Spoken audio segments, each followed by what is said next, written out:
How you doing, guys? Big mate Danskull here again today, back once again with another video in my Warhammer 40,000 Conquest series.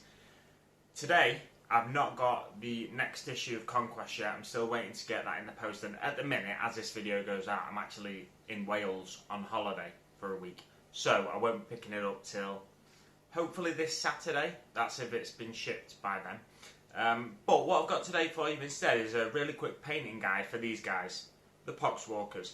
Now, bear in mind the Poxwalkers, you're going to have around 32 of them in total, I think. So what you want is something that a really quick and simple paint scheme, so you're not going to spend too much time on them, because if you did, you're going to be painting these forever until the 80 issues are all out. So what you want to do with these is a really simple paint scheme. And that's what I've got today for you. Stay tuned as I move into the painting area.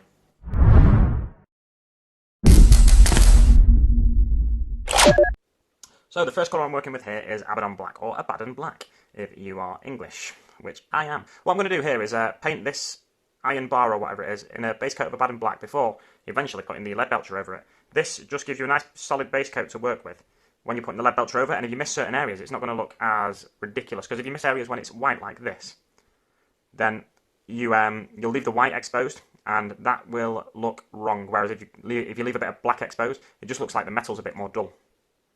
I should mention as well that when priming this miniature, and my Poxwalkers in general, you'll notice that it's got like a red underneath and a white on top. So what I did was, I sprayed them red all over at first, and then I sprayed them from above, from about a 45-degree angle, with a white primer, and that gives you a nice zenithal highlight. Now, a zenithal highlight is a highlight from above, basically.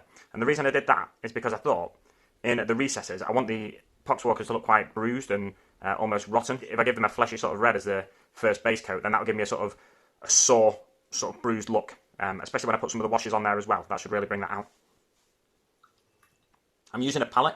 I'll just bring it into shot for you so you can see. I'm just using one of these plastic containers that came with one of the first issues of Conquest as a palette, and basically it's I just thin my paints on here. I get the paint, put a bit of paint on the palette, and then a little bit of water, and go from there. Basically mix as much water as I think is needed. What you're looking for really is the consistency of somewhere between semi-skimmed and skimmed milk. I'm just targeting the belt area here with the Abaddon Black.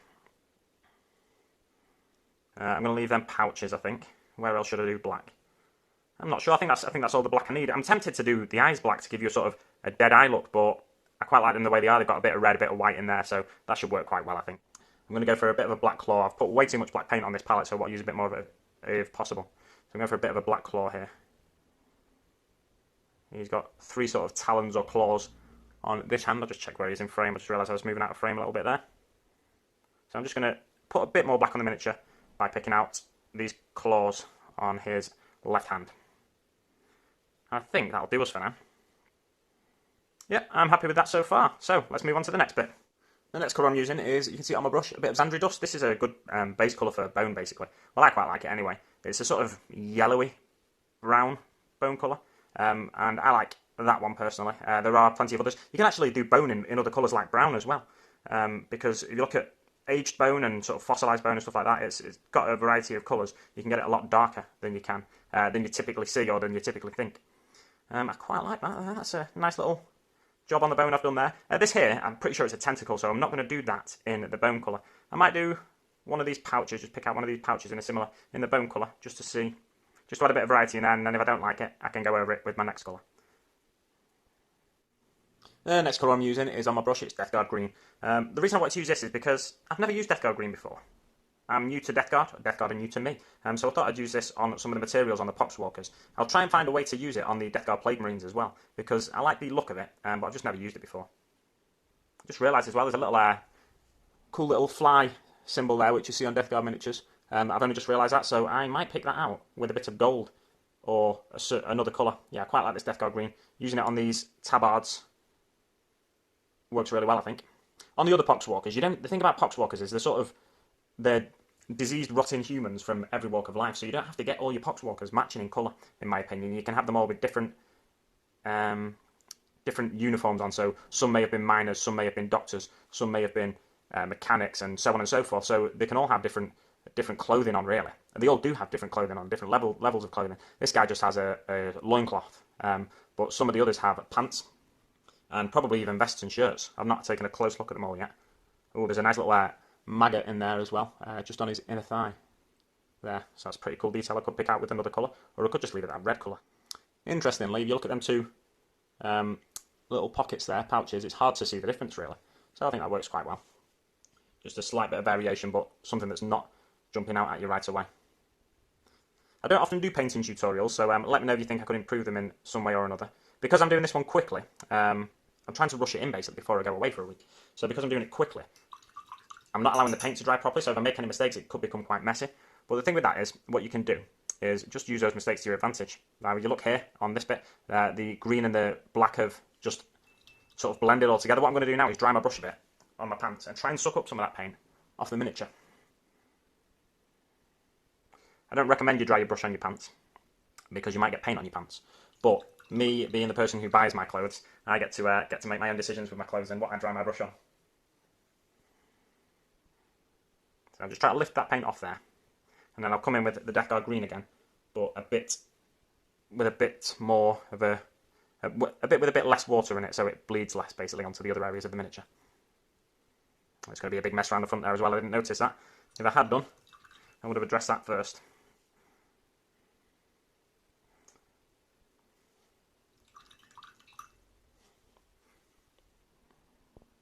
So after making a little bit of a mess there, I've decided I've spent enough time trying to fix it. What I'm going to do now is just put some Xandri dust on this pouch because I know that paint's got a little bit less water in it. So it's not going to bleed onto the other areas of the miniature. And then I'll try and fix those belt areas as well. You don't want to spend too much time on these Poxwalker miniatures, like I said in the intro, because they form like the hordes of your army. And if you spend too much time on them, you're going to spend ages painting these miniatures. So now what I'm going to do is get the Abaddon Black again and try and correct that mistake I made on the belt.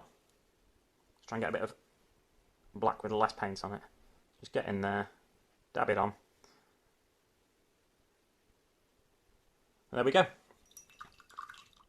What I'm going to do now, these tentacle areas, I'm going to put a bit of the Death Guard green on this one, because it's such a predominant tentacle. I'm going to really water down the Death Guard green, and then just try and apply it in a way that makes it blend into the rest of the fleshy area. And then when I put a wash over the top of it, it should bring it together quite nicely.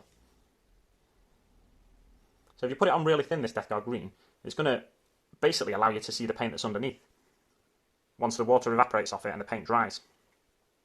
So you'll see the little differences in the recessed shaded areas. Just realise I'm falling out of shot there.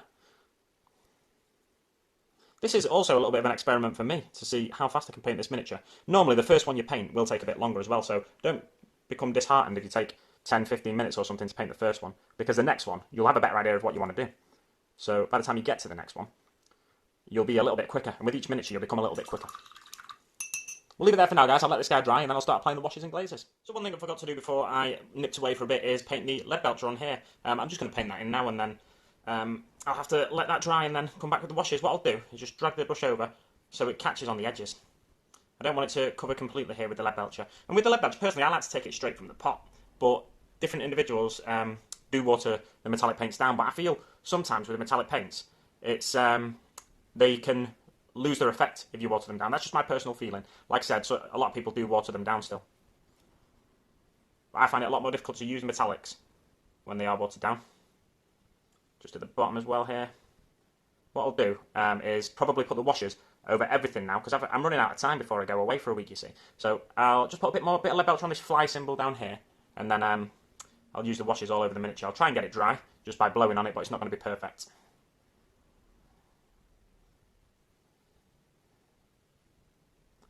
Another good colour to use on Death Guard miniatures is actually like rust colours. So oranges, I find they work quite well with greens.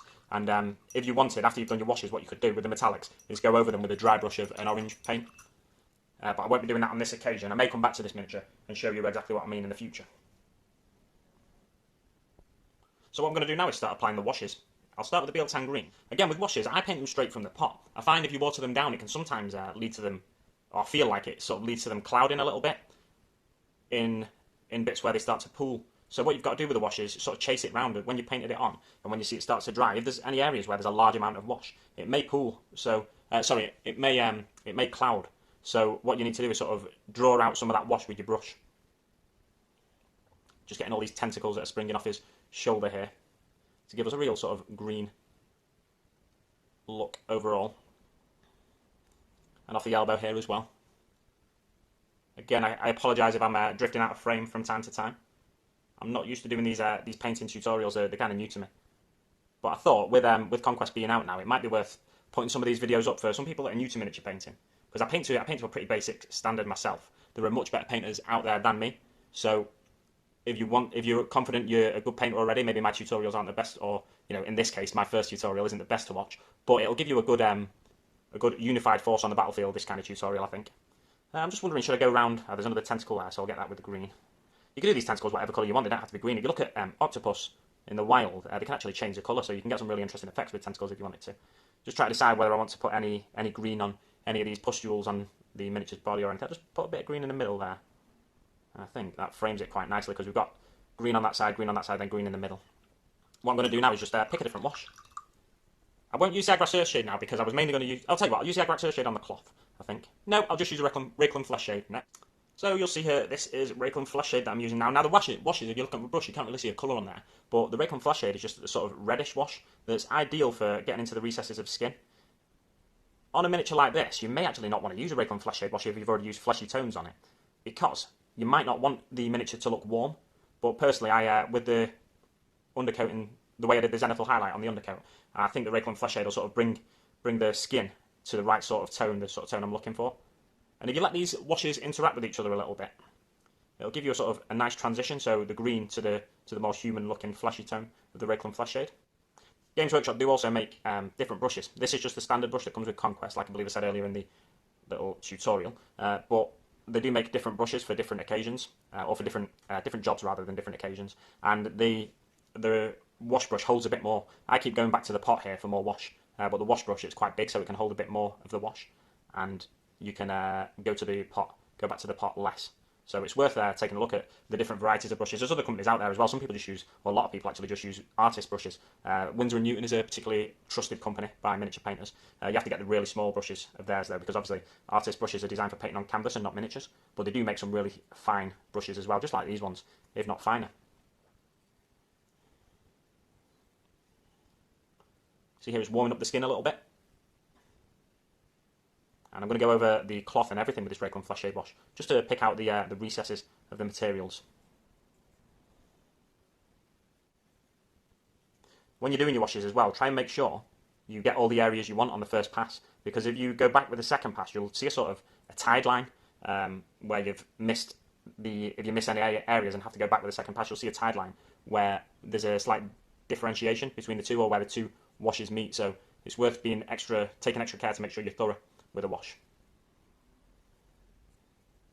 But you don't want to slap it on too thickly, because like I said earlier, you don't want it to pool in any areas, because that can cause you other sorts of problems, like the wash will cloud when it dries. What it is, I believe, the Games Workshop washes are actually gloss, naturally, but they have a matting agent in them, and the matting agent is what clouds sometimes. There we go. So I'm pretty pleased with this guy so far, and I would be more than happy to play with this guy now on a tabletop. Take him into the gaming store or anything. It gives you just a nice sort of skin tone. I'm just going to stand so I'm in a better position on the camera, see how it looks on the camera. There we go, so I'm really happy with that guy. It's a nice fleshy, rotten sort of look, and if you're looking at this miniature, it doesn't look perfect close up. You see, when I was talking about pooling, there's a few pooling areas here, so I'll have to go back in and draw a bit of wash out there. But it doesn't look perfect close up. With the Death Guard, you don't really want your miniatures to look perfect. From around 2 feet away, which is, not far off this, it looks fantastic, I think. It's just a nice, reasonably quick, effective paint job. It's taken me 20 minutes to do this, but bear in mind, this is the first time I've done this particular mixture of paints and washes. I wasn't exactly sure where I wanted to put what paint, but also, because I'm painting on camera, it's a little more difficult for me to try and make sure everything's in shot, so that's why it's taken a little bit of extra time. I reckon you can get this technique down to as little as 5 minutes when you start, after your first few miniatures. For myself, I'd be more than pleased with around 10 minutes per miniature. With 32 Poxwalkers coming to you throughout the subscription, that's around 320 minutes, and that's just over 5 hours. So for myself, I think for 32 miniatures, that's the sort of target you've got to be aiming for with these Horde miniatures. That's all I've got for you now, guys. So thanks very much for watching. Let me know what you think in the comments below, and I'll see you on the battlefield.